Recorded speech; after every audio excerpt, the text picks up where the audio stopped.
Olá, boa tarde. Esses dias eu abri a caixinha de perguntas nos stories e perguntei quais casos vocês queriam que eu comentasse aqui a respeito dele, visando aprendermos aí, revisarmos algumas coisas de direito penal e processo penal. E um dos casos que sugeriram foi os assassinatos. Foram os assassinatos que ocorreram na cidade de Sorriso, no Mato Grosso, onde um indivíduo matou uma mãe de 46 anos e suas 3 filhas, que tinham 19 anos, 13 anos de idade e 10 anos de idade. Foi um fato que repercutiu muito na mídia, foi ano passado, novembro, se não me falha a memória, de 2023, mas eu vou comentar aqui já que vocês pediram. Já ressalto, o meu objetivo aqui não é sensacionalismo, não sou sensacionalista, esse canal não vou ficar aqui pedindo pena de morte, ficar falando da gravidade do crime, embora muito grave, mas sim analisar os aspectos penais e processuais penais de acordo com a nossa legislação hoje. E aí você que é do direito, aproveite os casos reais para revisar aquilo que a gente estuda na teoria. Você que não vai fazer concurso, que não vai fazer prova da OAB, você aprende um pouquinho mais. Então peguei uma notícia aqui do site Terra, que traz algumas informações sobre esse caso e vou analisar a partir dessas informações. Preciso ressaltar que pode não ser de forma fidedigna relatado na notícia, mas é o que eu tenho. Eu não tenho acesso ao inquérito, eu não participei da investigação, então eu vou analisar a partir dos elementos trazidos aqui na notícia jornalística, ok? Eu li aqui muita coisa e algumas coisas eu separei aqui. Primeiro, foram 3 pessoas, uma mãe de 46 anos, uma filha de 19, uma filha de 13 e uma filha de 10 anos. Elas foram encontradas mortas dentro da residência delas. Segundo a Polícia Civil, o suspeito confessou o crime, ele trabalhava numa obra ao lado, o nome dele é Gilberto Rodrigues, ele confessou a prática do crime, deu detalhes de como praticou esse crime e a partir disso eu queria falar com vocês. Ele confessou ter esfaqueado 3 vítimas, a mãe, a filha de 19 anos, a filha de 13. A menina de 10 anos, ele falou que matou ela asfixiada, retirou ali, impediu ela de respirar, asfixiou. Então eu queria analisar essas condutas dele, falar um pouco aqui sobre a possível pena que ele pode pegar ao final, falar sobre concurso de crimes, sobre homicídio e detalhe, enquanto elas, segundo ele e segundo o que está na notícia, enquanto elas estavam morrendo, agonizando, ele ainda estuprou-as. Ele ainda estuprou aquelas mulheres que estavam morrendo, que ele tinha acabado ali de agredir. Então, as 3, a mãe, a de 19 e a de 13, ele agrediu no pescoço e a de 10 anos ele asfixiou. Importante ressaltar que ele já tinha sido condenado, segundo a notícia, pelo crime de homicídio também, no ano de 2014, em dezembro de 2013. Para ser mais exato, ele praticou também um outro homicídio. Vamos analisar aqui essas condutas dele. Primeiro, nós temos aí 4 crimes de homicídio qualificado contra a mãe e as 3 filhas, cada uma vítimas de um crime de homicídio qualificado. Só qualificado? Olha, o correto é falar homicídio qualificado. Quantas qualificadoras a gente vê posteriormente, mas uma delas só qualifica o crime. As demais podem servir como agravante, se tiverem coincidência lá com a parte geral, por exemplo, vão servir para aumentar as circunstâncias judiciais, mas uma delas vai qualificar o crime. Com relação à mãe, homicídio qualificado, vejo pelo menos aí a qualificadora de dificultar a defesa da vítima. Então nós temos um homicídio qualificado, dificultar a defesa da vítima. Ele matou-a, segundo ele, de madrugada. Então, ao que tudo indica, ele utilizou de recurso, não sei se pegou por uma surpresa, como foi, não tenho muitos detalhes, mas há aí o ato de dificultar a defesa da vítima. Eu vejo essa qualificadora em todas as 4 vítimas. Então, homicídio qualificado. Vejo outras qualificadoras, por exemplo, na filha de 13 anos, há ainda a qualificadora da vítima ser menor de 14 anos. Então, nós temos isso na menor de 13 anos, na que tinha 13 anos. Na que tinha 10 anos, também temos essa qualificadora, vítima menor de 14 anos. E ainda temos outra qualificadora, que foi a asfixia dessa criança de 10 anos, essa menina de 10 anos que ele matou asfixiada. Então, tem a qualificadora de dificultar a defesa da vítima, a qualificadora da vítima de ser menor de 14 anos e nós temos a qualificadora ainda da asfixia, ok? Então, pelo menos nesse caso aqui da menor de 10 anos, pelo menos 3 qualificadoras. Professor, cabe motivo torpe ou motivo fútil? Olha, eu preciso saber o motivo e eu não sei, aqui na reportagem não fala por que ele matou essas pessoas, essas mulheres. Então, se for um motivo, né, repugnante, não é o crime ser repugnante, é o motivo, tá? Não confunda, o crime é repugnante, viu? Objeto, né? Causa ali uma repugnância social, o crime, mas qual o motivo? Que é diferente. E eu preciso saber o motivo para falar, olha, realmente foi um motivo torpe. E se não houver motivos, cabe eu colocar a qualificadora do motivo fútil? Olha, o que é motivo fútil? Aquele desproporcional, né? Comparando o ocorrido com a prática do homicídio. Eu preciso saber o motivo.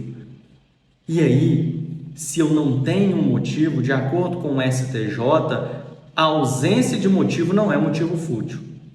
É óbvio que cada homicídio tem um motivo, mas se eu não sei um motivo, eu não posso transformar isso, segundo a jurisprudência majoritária, em motivo fútil. Por quê? O fundamento do STJ é o seguinte, olha, claro, todo homicídio tem um motivo, mas é da acusação provar esse motivo. Se a acusação não consegue comprovar esse motivo para falar se foi fútil ou não foi, não se pode prejudicar a defesa por conta disso. Ok? Outra pergunta, cabe feminicídio? Que isso, professor? Sim, vamos fazer essa pergunta. Porque ele matou 4 mulheres, uma mãe e 3 filhas, é cabível feminicídio? Olha, é possível, tá? Não é impossível. Por quê? Porque nós temos uma norma penal explicativa no artigo 121, parágrafo 2º-A, que diz que o feminicídio, motivado por razões de sexo feminino, e as razões são o seguinte: violência doméstica familiar ou menosprezo ou discriminação à condição de mulher. Se ficar provado nos autos que houve menosprezo ou discriminação à condição de mulher, pode sim responder pelo feminicídio das 4. Professor, mas ele não era parente, ele não era ex, ele não morava junto. Sim, isso do inciso 1, né? Violência doméstica familiar, isso não entra, mas o menosprezo, a condição, né? Preconceito, menosprezo, a discriminação à condição de mulher pode sim tornar o crime feminicídio. Independente se a vítima teve ou não coabitação, qualquer relacionamento, morava junto, não tem nada a ver, ok? Então pode sim ter feminicídio se ficar comprovado que houve. Por que eu estou dizendo isso? Olha, porque ele mesmo confessa que enquanto as vítimas, 3 delas estavam agonizando, ele foi lá e estuprou elas. Olha só, se isso não for um menosprezo, né? Uma discriminação ali, a condição de mulher, colocar a mulher na condição de objeto, né? Ter repugnância pela mulher, vai ser comprovado aí, vai ser investigado. Mas se isso ficar provado, é cabível sim o feminicídio. O que mais que nós podemos ver? Olha, além do homicídio qualificado ou dos homicídios qualificados, nós temos os estupros. Ele confessa que estuprou 3 delas. Muito embora nós temos o estupro do artigo 213, que exige violência e grave ameaça, e nós temos o estupro do 217 contra menor de 14 anos, aí algo objetivo, nós temos também a figura do estupro de vulnerável, quando a vítima, né, além de ter algum problema, né, mental, desenvolvimento mental incompleto ali, retardado, qualquer situação em que, no caso concreto, qualquer causa que a vítima não pode oferecer resistência, nós temos estupro de vulnerável. Então eu entendo que mesmo no caso das maiores de 14 anos, todas ali que foram estupradas por ele, ocorreu-se um estupro de vulnerável. Por quê? Porque elas estavam agonizando, elas estavam feridas. Então, eu vislumbro, eu acredito, eu penso que não poderiam oferecer ali naquele estado de saúde em que elas se encontravam resistência contra o estupro que estava ocorrendo contra elas, das quais elas eram vítimas ali. Então eu entendo que ele vai responder pelos 3 estupros de vulneráveis, ok? Porque pela causa existente naquele momento elas não poderiam oferecer resistência. Tem um agravante, como eu falei com vocês, ele é reincidente, ou seja, praticou o crime em 2013 e, segundo a notícia, foi condenado em 2014. Então ele é reincidente porque não passou-se 5 anos do cumprimento da pena ou da extinção da punibilidade dele nos termos do Código Penal. Nós temos uma atenuante, qual? Pelo menos, né? Confissão. Ele confessa tudo, ele fala. Então ele tem direito a uma certa redução de pena por causa da confissão. É uma atenuante aí genérica. E como que fica? É concurso material? É crime continuado? Olha, vai ser, vamos aguardar o desenrolar dos fatos, porque nós temos hipóteses de crime continuado e hipótese de concurso material. Se for concurso material, nós teremos as penas de todos esses crimes somadas. Por quê? Porque mediante mais de uma ação ali, ele praticou mais de um crime. Então, concurso material, as penas serão somadas. Mas se aplicar o crime continuado, lá do artigo 71, parágrafo 1º, vai falar, olha, o juiz pode pegar as penas se forem iguais, né, uma delas, ou se forem diferentes, a maior, e multiplicar até o triplo. Então, pegaria uma só dessas penas, pega uma pena aí do homicídio qualificado, a mais grave, e multiplica por 3, ou até o triplo, e pega a mais grave do estupro, né, se for o caso, e aplica o concurso material, já que o crime de estupro é um crime contra a dignidade, não é um crime doloso contra a vida, então não entra esse concurso de crimes aí, esse crime continuado, via de regra. Com relação aos crimes dolosos contra a vida, né? Se entrar, será o crime do artigo 71, caput mesmo, crime continuado comum. De toda forma, ou será concurso material ou crime continuado. Fiz umas contas aqui, mais ou menos, de qualquer uma das formas, eu acredito que ele vai pegar aproximadamente 100 anos de prisão, 100 anos de reclusão, para ser mais técnico, considerando os 4 homicídios qualificados e os 4 estupros de vulneráveis, ok? Aproximadamente 100 anos de reclusão, aproximadamente, tá? Não tem como ter uma estimativa exata, porque depende de vários fatores, da investigação ainda está em curso, depende do julgamento dele, da vida pregressa, enfim, várias hipóteses, mas aproximadamente 100 anos de reclusão. Ele vai ficar preso 100 anos? Não.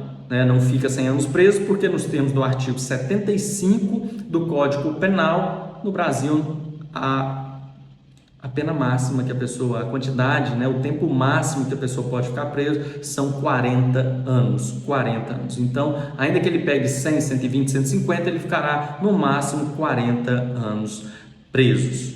Ok? Era isso que eu tinha de forma objetiva e rápida a analisar esses aspectos desse crime que ocorreu lá em Sorriso, no Mato Grosso. Se você sabe de alguma outra notícia, se tem algum outro detalhe que pode alterar na tipificação do crime ou no concurso de crimes, ou qualquer forma do que eu falei aqui, comente aqui embaixo, vamos debater sobre esse fato, ok? Um grande abraço e até a próxima.